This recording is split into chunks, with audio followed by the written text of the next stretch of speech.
नमस्कार, मैं हूं रंजीत झा। गौतम अडानी एक ऐसे उद्योगपति जिसे मोदी सत्ता ने इस वक्त इतना ताकतवर बना दिया है कि देश की सियासत के वो भाग्य विधाता बने बैठे हैं।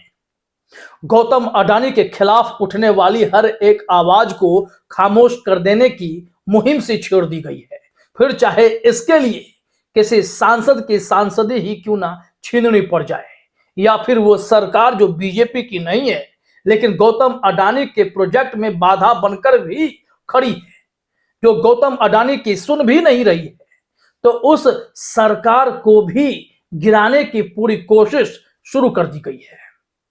जी हां, इस वक्त तो आपने देश में देखा ही देखा कि कैसे कितनी चुनी हुई सरकारों को अस्थिर करने की भरसक कोशिश हुई, कुछ में कामयाबी भी मिली। और इसके पीछे क्या गौतम अडानी का हाथ है? खास करके जब बात महाराष्ट्र की होती है, तो क्या महाराष्ट्र की उद्धव ठाकरे सरकार जो गिरी उसके पीछे गौतम अडानी थे? क्या गौतम अडानी का पैसा उस सरकार को गिराने में खर्च हुआ? ये गंभीर सवाल एक साथ उठ खड़े हुए हैं। इसके पीछे की सबसे बड़ी वजह अगर आप समझना चाहते हैं तो जरा अपने स्क्रीन पर एक तस्वीर देखिए, यहीं से पूरी रिपोर्ट क्लियर होगी। इस तस्वीर में आपको लाखों लोगों की भीड़ नजर आएगी। यह किसी चुनावी रैली के लिए भीड़ नहीं है, यह जन आक्रोश है जो गौतम अडानी के खिलाफ फूटा है। सड़कों पर जन आक्रोश लेकर लाखों लोग जो हैं उतर आए और उन्होंने गौतम अडानी के मुंबई वाले दफ्तर को घेरने के लिए पदयात्रा शुरू कर दी और जमकर नारेबाजी भी हुई है। और इस भीड़ का नेतृत्व कोई और नहीं, महाराष्ट्र के पूर्व मुख्यमंत्री उद्धव ठाकरे कर रहे थे। आखिर इसकी वजह क्या है? तो वजह समझने के लिए सीधे अपने स्क्रीन पर आप अमर उजाला की इस रिपोर्ट को देखिए। एशिया की सबसे बड़ी झुग्गी बस्ती धारावी के पुनर्विकास परियोजना के मुद्दे पर शिवसेना यूबीटी प्रमुख उद्धव ठाकरे ने प्रसिद्ध उद्योगपति गौतम अडानी के खिलाफ मोर्चा खोल दिया है। शनिवार को ठाकरे ने धारावी पुनर्विकास परियोजना को लेकर अडानी के खिलाफ महामोर्चा निकाला। उन्होंने कहा कि मुंबई की भूमि अडानी को नहीं हड़पने देंगे। यहां पर बहुत बड़ा खेल हो रहा है। बताया जाता है कि 100 करोड़ का टीडीआर घोटाला गौतम अडानी के इस प्रोजेक्ट के बीच हुई है। धारावी रीडेवलपमेंट प्रोजेक्ट जो गौतम अडानी को सौंप दिया गया है, इसमें बहुत बड़ा खेल है। जरा देखिए अपने स्क्रीन पर। बताया जा रहा है कि उद्धव ठाकरे ने कहा कि धारावी पुनर्विकास परियोजना दुनिया का सबसे बड़ा टीडीआर विकास के लिए भूमि अधिग्रहण घोटाला है, क्योंकि सरकार अडानी को 100 करोड़ वर्ग का टीडीआर दे रही है। धारावी में 7 लाख से अधिक लोग रहते हैं, जबकि सर्वे में सिर्फ 95,000 लोगों को पात्र घोषित किया गया है। यह वहां रह रहे लोगों को बेघर करने की साजिश है। अब यहां से जो गंभीर बात है वो समझना जरूरी है, क्योंकि इस रिपोर्ट को द हिंदू ने भी, द वायर ने भी और कई मीडिया संस्थानों ने प्रमुखता से छापा भी है। हालांकि कुछ संस्थानों ने एक दिन बाद इस रिपोर्ट को प्रकाशित करना शुरू किया, क्योंकि यह यात्रा जो यह पैदल मार्च जन आक्रोश जो सड़कों पर दिखाई पड़ा है वो 16 दिसंबर को ही हुआ। लेकिन इस खबरें को छिपाने की भी भरसक कोशिश हुई, मीडिया में जगह नहीं देने की कोशिश हुई।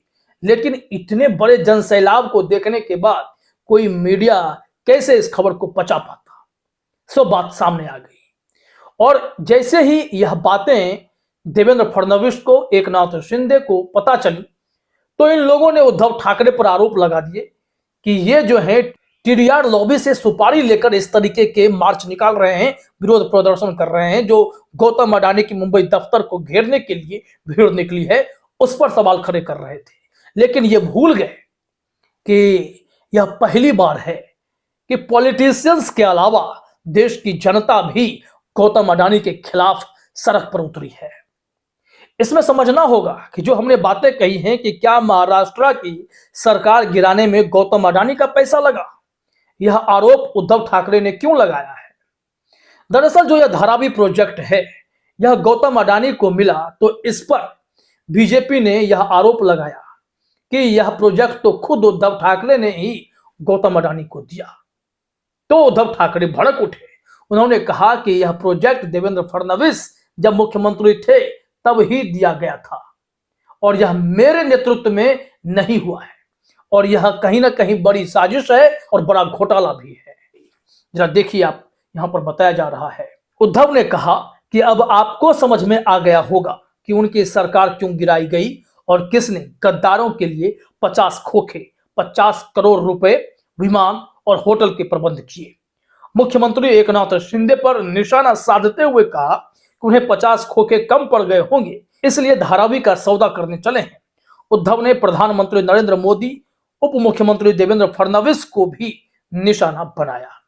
उन्होंने जो ये गंभीर खुलासे किए हैं कि इनकी सरकार गिराने के पीछे अडानी लॉबी की पूरी ताकत लगी हुई थी। यह पैसा बीजेपी ने अपने जेब से नहीं बल्कि गौतम अडानी से लेकर दिए, क्योंकि उद्धव के मुख्यमंत्री रहते धारावी प्रोजेक्ट गौतम अडानी का संकट में फंस रहा था और इससे उबरने के लिए ही गौतम अडानी ने फूंक दिए पैसे कि ठीक है सरकार बदलिए, ये प्रोजेक्ट मुझे दीजिए। हालांकि देवेंद्र फडणवीस इसे दे रखे थे, लेकिन शिवसेना प्रमुख उद्धव ठाकरे जब मुख्यमंत्री थे तो अडानी को काम करने में बन नहीं रहा था।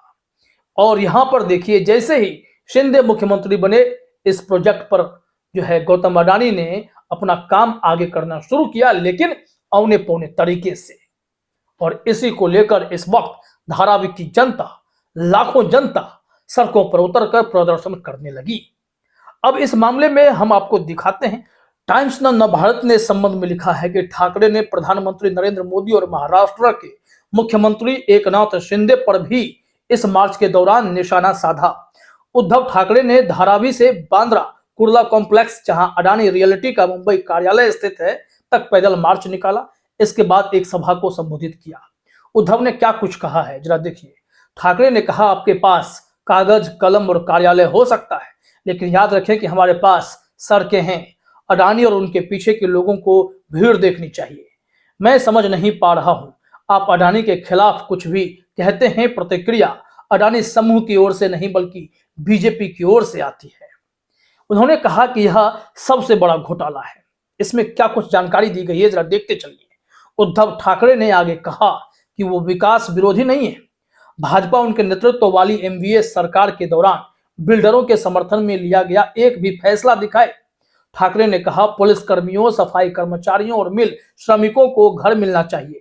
मैं विकास के खिलाफ नहीं हूं, लेकिन यह दुनिया का सबसे बड़ा transfer of development rights TDR घोटाला है। अडानी समूह ने 100 करोड़ रुपए का टीडीआर हासिल किया है। अब यहां से जरा सोचिए, गौतम अडानी को यह 100 करोड़ का टीडीआर जो मिला है वो बहुत गड़बड़ तरीके से मिला है। ये इसी को लेकर उद्धव ठाकरे ने भाजपा पर निशाना साधा है। उन्होंने भाजपा को चुनौती भी दी है। क्या कुछ कहा गया है कि धारावी पुनर्विकास परियोजना के खिलाफ प्रदर्शन कर रहे लोगों को संबोधित करते हुए ठाकरे ने भाजपा के आरोपों का भी खंडन किया। इसके लिए निविदा उनके मुख्यमंत्री रहते हुए जारी की गई थी। ठाकरे ने कहा, यह आरोप गलत है, मुझे ऐसा कोई एक सरकारी आदेश आप दिखाएं।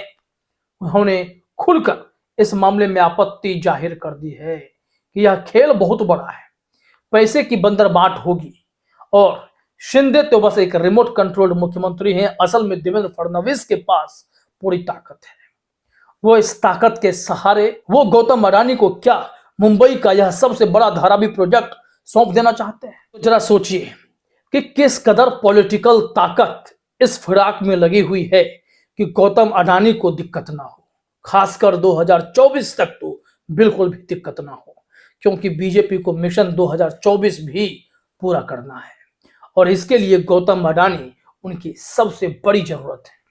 वो होंगे तो इनकी जो आर्थिक जरूरतें हैं चुनाव लड़ने के लिए, उसमें कभी कोई कमी नहीं होगी, फंड्स में भी कोई कमी नहीं होगी। या फिर कोई चुनी हुई सरकार जो गौतम अडानी के खिलाफ इस वक्त भी जाए तो उसके पीछे जांच एजेंसियां दौड़ेंगी और फिर धीरे धीरे उनके विधायकों को तोड़ा जाएगा और सत्ता भी हासिल कर ली जाएगी। इस संबंध में द वायर ने भी उद्धव ठाकरे के स्टेटमेंट को लिखा है कि अब कोई समझ सकता है कि मेरी सरकार को गिराने के लिए किसने वित्त पोषण किया।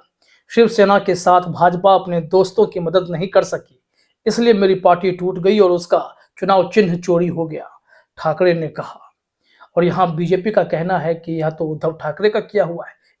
लेकिन यहाँ यह बात गौर करना होगा कि गौतम अडानी को क्या सिर्फ इस वजह से सारे प्रोजेक्ट दे दिए जाते हैं कि वो आने वाले समय में चुनाव में किसी खास राजनीतिक पार्टी की मदद कर सके? क्या अडानी और बीजेपी की जोड़ी, क्या अडानी और साहेब की जोड़ी इस कदर देश में अपना सिक्का जमाए बैठेगी, जहां विपक्ष का सिर्फ और सिर्फ सोपड़ा साफ किया जाएगा और सत्ता तानाशाही की ओर बढ़ती चली जाएगी?